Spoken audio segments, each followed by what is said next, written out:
Good evening, everybody, and welcome to another session of Gather to Grow. I'm your host, Donumdu. So, for those who weren't part of the Indaba, this is just a recap session, to kind of share some of the crazy, amazing talking points and some of the people that you met and the speakers that were on there, because many of the moderators are part of my panel tonight. So, I think I'm going to start with you, Eric, seeing that your mic is unmuted. Maybe just like one or two highlights, what was your takeaway? What stood out for you? Hi everyone, Mawani Eric, that's my name. Pepper and chili farmer in Talton, just outside of Krugersdorp. I must just say to Gaby, congratulations. What you've just said is great news. Please do share details of that, but congratulations. Some of the highlights for me, and I walked away the Indaba a little bit sad and somehow happier. I think Musa's story made me so sad when the lady from Land Bank was on the floor.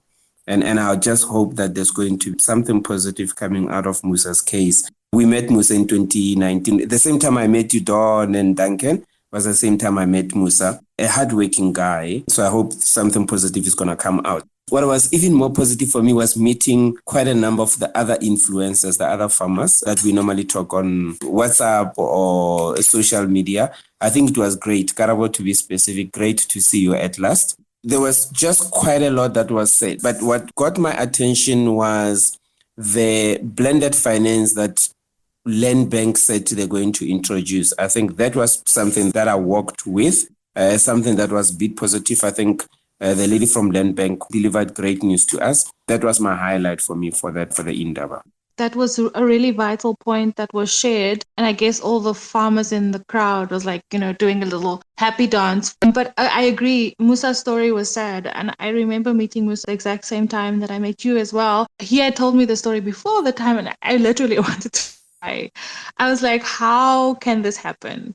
Like, it was really sad. But I just think it showcased so many of the realities that many other farmers face. And I think we shouldn't, steer away from it. We should be talking about it. We should be having more of those conversations so it doesn't shock us as much because it is happening. Thank you so much for sharing that, Eric. Gugu, you were there and I was like so happy to see you. Share some of your highlights. You also moderated one of the panels. What came out of there and what you would like to share with people who may not have been able to attend the 2-day event? Think it's great for us to kind of recap because I really feel that the farming Indaba was really one of the biggest gatherings of all the farmers, like Eric has mentioned, all the farmers that we look up to, all the farmers that are doing great things. And most importantly, all the new opportunities that we were quite never exposed to. So I really believe that the farming Indaba was crucial and I cannot wait for the next one because I think it was Neo Farm. For me, I was there for day one. They really stood out in terms of opportunities. I think a lot of us farmers aren't really exposed to the entire value chain, primarily it's always maybe about primary production, but we don't really look into the agro-processing side. We don't really look into the insurance side. We never look into cannabis, which is really exciting and it's coming up and it poses new opportunities for young people. So for me to have them come in and tell us that the market is ready, I saw everyone's face like light up. Mine too. I've never really thought about cannabis, but to see that the industry is opening up to you and saying that, you know what, we can support you, we can be your off-taker, for me was very encouraging. I was moderating Eric and Tabo, and their story is very inspiring as well. And I think it was definitely a huge success. I had such a fun time. It was great meeting everyone. I think I met all of the speakers here, Konse and Karabo and Gabby, obviously, and Precious, I think I also met. So it was great to connect. I loved it. I loved every moment. Thanks, Gugu. It was really awesome. I couldn't agree more. Karabo, I think Gugu's talking about the panel that you're moderating with Neofarm. What were some of your highlights and takeaways from that specific conversation that you had? From the Neofarm's perspective, as Gugu was saying, it was very exciting to see the energy from the gentleman that I was interviewing, because you always hear a lot of negativities when it comes to the cannabis industry, especially with regards to the sense that the medicinal side of things is high capital intensive. You need about minimum of 5 million for you to get into that space, and on average about 20 million. So it was also nice for them to also try to show the other side where, the indigenous farmers or us young people can be able to enter that space and be able to explore all of those opportunities. And they actually emphasized from the hemp side of things to say that's where they see a lot of possibilities, where people will be able to get in. And unlike the medicinal side of things that needs a lot of money and takes a long time for you to be compliant, that one basically can be the one that offers opportunity. But unfortunately, as things stand, we're still a bit far in terms of the framework and legislation. So it's a matter of wait and see how things progress, because as it stands, do not have local cultivars. We're still relying on the imports. We have a situation where we do not have a local market, or value chain that is currently being set up. But that can be part of the discussions going forward, to be able to allow people to come in and actually be able to produce and generate income. A lot of the comments around that industry was that South Africa is a sleeping giant when it comes to it. So I think there's a lot of work that still needs to be done, but I definitely think that there are opportunities that farmers could be exploring. So thanks so much for sharing your points and specifically your takeaway from the discussion that you were hosting. I maybe want to hear from the farmers. KJ, I see you here in the space. You were actually pulled into the last discussion that was actually, I think Zabin was also part of it, and he's also one of the listeners, and I'm sure he'll grab the mic in a moment to share some of his insights. But maybe between Precious and KJ, what were your takeaways as farmers coming to the Indaba? I think I was on a bit of a high. I was like, oh my word. It was like a whole build up to the 2 days. And when we were finally there, I almost felt like I wanted to burst with excitement. Did you guys feel the same way? As I was busy starting out with this agricultural business, doing my research, is that when you obviously do that research through Google and things like YouTube, you don't get the information that you are looking for. So attending that Indaba for me was relevant because I was able to have a sense of funding opportunities that are available for young farmers like myself who are starting out in the industry. Just to mention a few that were discussed, the ITC, SAP Foundation and PepsiCo and many more, and the skilled development sectors that are available. So that is something that I took home and I gave myself a task to follow and see what I can get out of it. I think everyone who was there had either a notebook or making notes on their phone.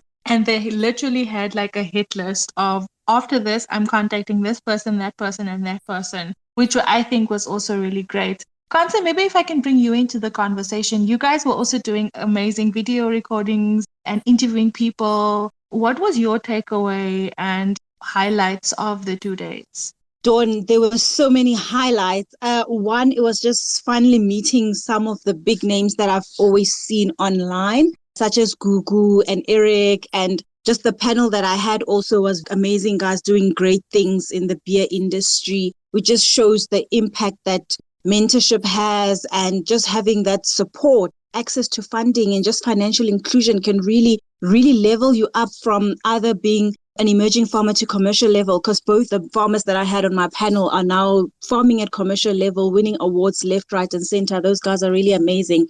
I was in awe really of the hard work that they are doing. But when we were shooting videos, we met the most interesting farmers, I must say, Dawn. We met these 2 young girls, probably in their 20s, who are doing exotic vegetables from a dumping site. And that for me was just like mind-blowing. It started as a hobby during lockdown. One was trying to just get out of depression. And she started farming, and now it has grown into a project in Soweto. They even have funding and support from the US Embassy. And they are going out there and just doing something that is so amazing. That for me was a highlight. I must say, when Caritas was on stage as well, talking about digital solutions, what they're doing at Kula, his presentation really, it left me with goosebumps. So we had to interview him. And just sharing that story about how they just want to solve problems in agriculture and actually link growers to a market where people that are growing and do not have access to a market can actually just log on to a WhatsApp.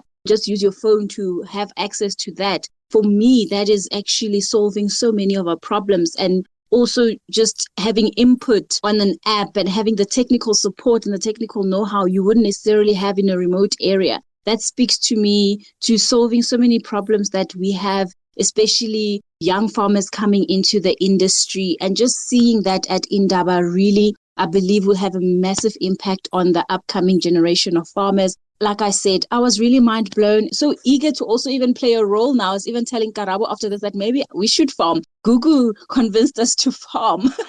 So that is my takeaway from the Indaba. I believe you could not have attended those 2 days and not had a life-changing moment. That's absolutely amazing, Conce. I definitely want to eat some of your first crop. Please add me to your list. I think it was definitely one of those A-listers in agri kind of space. The people that you read about, the people that you see on social media, and here they are. And they're normal people. Because I think you guys are all kind of celebrities. So that's just like how I feel about farmers and people in the agri sector. So I feel like a groupie often kind of talking to you and finally seeing you. So that was really amazing. I think Karida's presentation really gave me a lot of insight as well. And Gabby, maybe you can talk to us about where you fit in and how you found. For me, it was just amazing that you made such an incredible and very specific connection that has now led you to grow in your industry. Maybe just again, your highlights and also how vital agricultural training is. And also, I think for me, the fact that you can give people recognition of prior learning, how that incorporates in this future agricultural space that we see. When I actually went into training and development, one of the biggest challenge that I personally experienced as a farmer, because apart from running a college, I'm also a farmer. I started realizing that you would prepare your funding, documents, and everything that you need. But again, the funder asked a very big question. Should I give you money for a farming activity of which you do not have a skill for? So this is what causes a whole lot of applications not being approved. But if it's done with by a consultant, collecting database from externally and just trying to sufficient the application, you find it funded. But the main thing is, before you want to go into solicit farming, I like what the other speaker said. I attended the broiler course. Then from there, I started doing it myself. It's very important that you become a subject matter expert, because as you farm, people will come and ask you those questions. How did you learn this? And again, to also mitigate you farming at a loss from the beginning to the middle to your peak, it even takes more time for you to explore into commercial farming, because you're constantly going to do more and more mistake, but when you get capacitated, you're psychologically ready for the path. Again, with farming, there is a process that we need to go into. One of the topics that I addressed today on the Food Security Summit, which was happening today, it was issues of our farmers not being prepared to be processed. Before you even want to farm for 20 million, have you confidently went through the 200 rand farming, which is your survivalist, your livelihood, and your subsistence farming? Then you can process into being a commercial farmer, and also being able to master the basic and the generic system of farming before you want to get into global farming activities. So for us being in the training industry, we sort of cover that gap of making sure that people are skilled for what they request the resources for. And it makes it easy for them to receive funding, because it's your knowledge against the resources that you are requiring. And then proceeding further with the recognition of prior learning, we've got farmers who are not yet documented, and they carry vast indigenous knowledge, and they are also experienced from self-learning. And this is where we come from. All of us, especially if you come from the rural areas, there is no way you do not have recognition of prior learning in agriculture, because from day one, as I came into this world, I do know that my first porridge was made from maize, which were harvested at home, and also learning how to preserve seeds for each and every year so that we can plant every December. But again, it's that process again that we don't document it and we don't align it towards qualifications. And with us doing this, we have actually seen so much farmers who were even prepared to give up into their farming activities being rekindled with their farming, and they also being acknowledged and being appointed for adding value to the economy. I think one of our beneficiaries was there as well at the Indaba Sijong tea crafters. Those old ladies in Limpopo, we actually went and did assessments for them and started profiling them. And as we profiled, everyone started noticing them, started seeing them. But they actually now surviving from the indigenous and natural resources that they have in their own grounds. So this is the impact or the importance of going through these processes so that you are aligned towards the resources that you are requesting. So in a nutshell, skills development and capacity building are a very crucial part. I was talking to Google the other day and I was saying psychologically we've made to see that aquaponics is like $1 million program. We call it the Harvard standard. But you listen to Google talking, you realize if Google can do it, and she's like, no, man, it's not that expensive. You can actually see Google is now a space player to actually make sure that people take this opportunity. So Google needs to now replicate more Googles so that we have knowledge into aquaponics. Gabby, I think I want to say amen to everything that you said. You are absolutely amazing, and I'm so happy to have been able to meet you. Guys, I interviewed Gabby, so do check out our Farmers Inside Track podcast for more on her story and more about her. And I think that your insights is so much valued, and thank you so much for contributing. We have a comment here from someone saying they're having connection issues, but the comment is from Kawal saying, we farmers have so many opportunities that we just have to figure out. And I couldn't agree more. I think also the other point that you made around, coming in and expecting it to be, working with a large sum of money and the amount of turnover. In actual fact, you should be able to start with the little that you have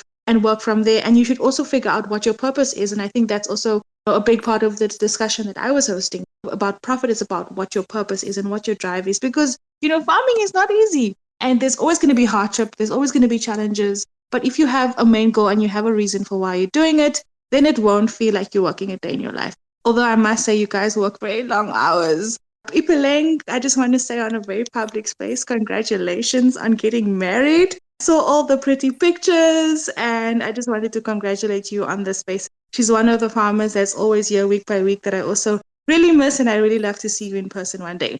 Eric, just to bring you back into the conversation again about financing, I think the minister specifically also highlighted in her speech that development finance and banks should be rethinking the way they finance specifically new farmers who's just entering into the space and, getting newly commercialized farmers just to give them that little extra push, just to get them over that line. And she spoke specifically about patient financing. Do you see this changing, over time as we go and move into the industry? Just before our last hour of the Indaba on Friday, I sent Ivo a WhatsApp and I said, Ivo, I don't think we're covering enough of financing in the farming industry. I think what we then need to do, I even suggested some of the financial institutions like Masses and stuff. And I said, maybe we need to have open discussion about agriculture funding overall. And maybe we need to organize something like that same Indaba where we bring in all the other funders and the farmers have the opportunity to ask them questions. And I'll give you a very good example. I am a commercial farmer. And I always ask myself, if I'm struggling to access funding, farming under greenhouses, shade net, a big operation with assets worth millions of rands, if it's that difficult for me to access funding, how easy is it going to be for the new entrants in this industry? We need to not have these conversations at Indabas, but we need to make these financial institutions to deliver upon the promises that they made. PepsiCo, a good example. It was also so funny. The lady from PepsiCo was actually my economist from Standard Bank. Zabian is also here. Zabian, maybe you can just do a quick round of introduction and then maybe just talk about your highlights. You are one of the exhibitors, obviously, but you were also part of one of the last Young Farmer discussions. Maybe just your takeaway and then more around, your inputs around mechanization, just your comments. Thanks. It was nice listening to what everybody has to say, and it was such a big pleasure meeting so many farmers in one place. Farmers that looks like me, farmers with the same background as me, and the same challenges. That was amazing. So yeah, next year we're definitely doing it bigger. So yeah, I'm Zabian, I'm farming, and I do new business development for John Deere in Africa and Middle East. But my focus for now is because I'm just a little over a year that I'm being there, I'm focusing on South Africa to find ways to help our farmers enter the mechanization market. But my background always have been in farmer development. So it's a passion for me. And then on the farming side, I like to practice what I preach. So hence I'm farming. I'm standing next to the road now because I just dropped some people off that helped me for the day. So So farming is beautiful. And just standing here, there was already 3 farmers stopping and asking me if I'm okay. So I'm like, we're really in a beautiful space, and having now collaborations like this just makes it even better. And on the Indaba, I don't have words to describe how nice it was for me. I actually felt a bit withdrawal symptoms when I had to leave. That's how nice it was being there. And really, guys, I think we must, like Eric said, we must have more of this kind of conversations. My personal goal in John Deere is to see how we can make the unbankable bankable, because we don't come from traditional farming backgrounds. So I'm trying now to get a few farmers in South Africa access to mechanization, which they not traditionally would have gotten from a bank. And I'm really passionate about it. I even went as far as to say, if I fail with this, then I'm not in the right space. Then I can just go back to farming full time. Thank you so much, Sabian. I think I also had a bit of a withdrawal syndrome. I was so excited, so I felt like I was on this high. And then all of a sudden, everyone was gone. So I was like, where did everyone go? I think for me, the biggest thing that you said to me was, instead of having all of these conversations all the time, we should do things practically. So the next time I host a space, Eric's suggestion around financing, I'm going to make sure that I have people from the institutions come and answer your very specific questions. And it needs to be practical. I think that's what you were echoing, and that's what you were saying, even at the Indaba to me when we were having our chat. Ole, did you want to add something? I was also very happy. I sort of got reignited and sort of refueled with this Indaba. But I'm still going to reiterate and say the words that I said, that we hope that we're going to see results. You know, earlier when the space was starting, there was a lady who said they've just signed the deal, they're finalizing. That's what we want to hear. We were not just there to take pictures and what. We were there to network and make business and make deals. And also, I'm still going to reiterate my words to say that the sponsors and financiers, they must help us. So when we come to them, another thing that Zabian just spoke about, to say that he was standing next to the road and farmers were asking if he's okay and all that. That's how farmers should. I've seen also here, especially here on Twitter, because they've got this thing called Black Twitter. I've never seen farmers doing this Black Twitter thing, being nasty to each other. Farmers, we must always carry each other. We must always be there for one another. We must protect one another. We must support and help one another. So I think this farming Indaba was a good stepping stone. And to say that we are now taking and claiming our spot in the market. And I hope, Don, that you guys, like I was telling you the other day, that take it to provinces. Take this farming Indaba to provinces to say, you know what, after Gauteng, you called everybody there. It was a stepping stone. Take it to Mpumalanga, take it to Limpopo, take it to KZN, bring it to the Northwest, bring it to the Northern Cape. People will know that there are black farmers in South Africa, and black farmers are working, and black farmers need support. Black farmers need finance. So I think take the idea of taking this to the province. I promise it's going to be a success. And I'm very proud of Food from Mzansi, and I'm very happy for what you guys have done with this farming Indaba. What you said just warmed my heart. Thank you so much. And I am definitely, the message is clear. More of these conversations, more of these events. And it's not just about talking, it's about walking the walk. So thank you so much. I think I'm going to wrap up. I don't know what else I need to ask you guys. I think we've highlighted some of the most important aspects. And for those who missed it, you can, of course, go to Food from Mzansi's YouTube channel. I went back and I just basically listened to all of the sessions again today. It will be worth your while just to go back. You won't be in the room, but you'll at least get a lot of the information that came out, that was shared from so many different, areas within the agricultural space. I'm just going to ask for one final message from everyone, just a message of encouragement. If you want to say something funny, you can, as we wrap up, and why fostering it is so important for growth in the sector. Gabby, I think I'm going to start with you. Just again, for those who may have missed it, how important the Indaba was for you and the deal that you made. The partnership we got, it's a company called Merchant Capital, which is in Sandton. They are a facilitator for a very big stakeholder in South Africa and SADC and also globally.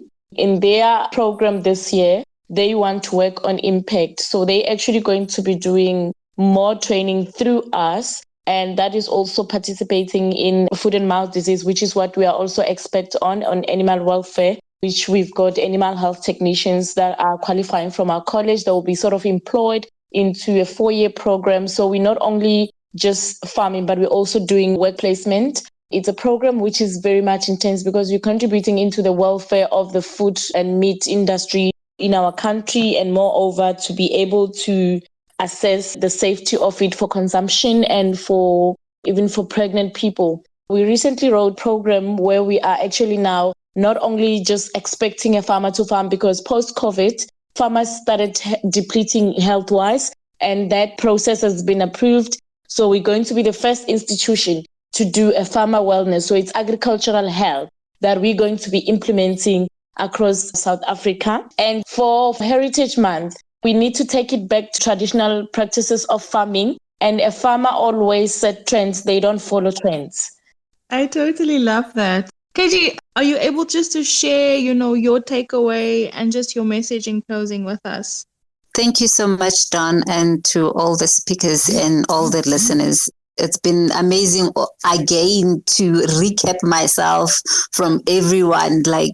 I think when we were there, it was overwhelming, and it's still overwhelming even today. And I will reiterate what Ole said about taking it now to the people, to the ground, because I believe there are those farmers that we need to go to and bring the information closer to them, who are doing a great and good job like everyone else. So taking it to the provinces, I think it's a great idea, Ole. And we will rally behind Food from Mzansi because it's a great platform. I've learned so much. I've acquired so much. I've even met the other farmers who are also followed to learn from. And it's been amazing to get to know that some of the challenges that one come across as a new farmer, as a learning journey, everyone is going through challenges, but it's just that when you get together, you get the courage to keep going, because sometimes when you are alone, you're thinking it's not worth doing it. It's not going to come right. But when you hear other farmers saying that I was able to overcome that, this is how you do this. It's amazing to connect with them. And I gained a lot of strength and courage, because farming is not for the faint-hearted, to be honest with you. But the most important thing is that perseverance and networking. And I'm so glad that Gaby brought it to the table to say, this is what I acquired by going to the event and network. Thank you so much, Food from Mzansi, and everyone and every farmer, to say, let's keep going. Let's keep the wagon. Let's oil the wagon and pull it. Thank you so much. Thank you so much. We have about a minute or so left. Gugu, just your, final message. I think Conce was saying you can convince anyone to get into aquaponics. Is it true? I saw that and I was like, yes, I'm happy, because it is true. You can definitely get into aquaponics, and the more of us, the better. And I think I love what KG was saying in terms of it really gives a new sense of inspiration and motivation when you're in a room filled with farmers. It doesn't feel so alone. You get to network and you get to really get revived. Farming really isn't easy. So yeah, again, thank you so much, Food from Mzansi, and to everyone. I really enjoyed the networking part the most and got to meet a lot of new farmers, amazing farmers, and got people's contacts and took wonderful pictures. So it was absolutely amazing and cannot wait for the next one. Yeah, I don't think an Indaba or meeting you would be the same without taking a selfie. So thanks, Gugu. Anyone else, just unmute your mic and say one last word, and then I'm going to wrap up. There we go. Karabo, yay. I want to say Ule was right. There's a lot of FOMO from people who are not at the Indaba. A lot of people, when they saw photos on social media, they were just really feeling like they're missing out. So definitely we need to go to the provinces so that they sort of feel involved and they feel like they're part of this. Networking was very key on the day. The people that I've met, the farmers, they were happy to be engaging with the different players and be re-inspired, like the other speakers were saying. And obviously very important to cultivate all of those relationships for one to be successful. I think my one advice to young farmers is not to sleep on the offerings that actually come from the ag tech companies like your Kula, your Kurunga. There's a whole lot of offerings that they bring to the table that can help farmers to be able to, have access to markets and, reduce some of the challenges that they have. Thanks so much. Ole, you can take the floor. I was just wanting to say that maybe in 2 or 3 months' time, have another space whereby you will be calling the players, the big role players that were at the Indaba, so that they can come and people, and then the farmers need to come and say, you know what, sort of like a report back to say, you know what, maybe somebody, for example, SAB will say, no, since we've been at the Indaba, no one has knocked on our doors. And then farmers can say, no, we've been knocking on your doors. Just sort of a report back between us, the farmers, and the funders. Maybe in 2 or 3 months' time, have such a space whereby people can be able to say, no, we managed to get this, we didn't manage to get this. I will now very publicly say I'm going to do that. So yes, Ole, I'll invite you back and I'll invite all of the people that were there back and we'll have that conversation. So definitely, Conce, over to you. For me, it was so good to see people who look like me, people who sound like me, being part of this space and taking over the space. And it was young people who are really making an impact, who are just brave. I mean, farming is really not for the faint-hearted. Like I said, I was lucky enough to interview Gugu, and she convinced me to start farming. Like, I might leave my 9 to 5 and start farming. That's the kind of move you want out there for people to show you that it is possible. Yes, they shared their losses with us. Yes, they shared their wins with us. They were very real. No one sold me a fairy tale, but they just made me believe that it is possible and there is opportunity and there is a place for all of us to play a role within the agricultural value chain. And that for me was very important. That was the core message that I got from each and every farmer and entrepreneur that I met. Just networking with them, getting to know people and the big movers and shakers of the industry that were at the Indaba. That for me is key. Having that representation and having that support and having the community. And that is what we need to build for the future. Yeah, totally. Realness was top of mind. Fabian, you have the last word. Like I said again, what I'm doing now in John Deere is very new and any input will be appreciated because I'm doing this for all of us because I understand the lack that there is. I understand when you knock on doors and people tell you that you must have this in place and you must have 15 years of records and then you're only 22. So please help, give advice, inbox me. I don't even understand Twitter, but I just added everybody on this group. So thank you. And thank you, Food from Mzansi, for creating this platform. I can actually confirm, I just checked my mails now, we will definitely double our sponsor next year to make sure that this happens again. And also, please, guys, hold us accountable. Make sure that we do deliver. And when you guys are in Boksburg, please come to John Deere's head office. Come and have coffee. Get exposed to the technology. Get exposed to everything that there is to offer in the agricultural space with a brand like John Deere. Thank you so much. I think I'm getting Zabian back to that space in 2 months' time as well. Thank you so much for joining me on the night session of Gather to Grow. Have a lovely evening. All the best. Have a good evening.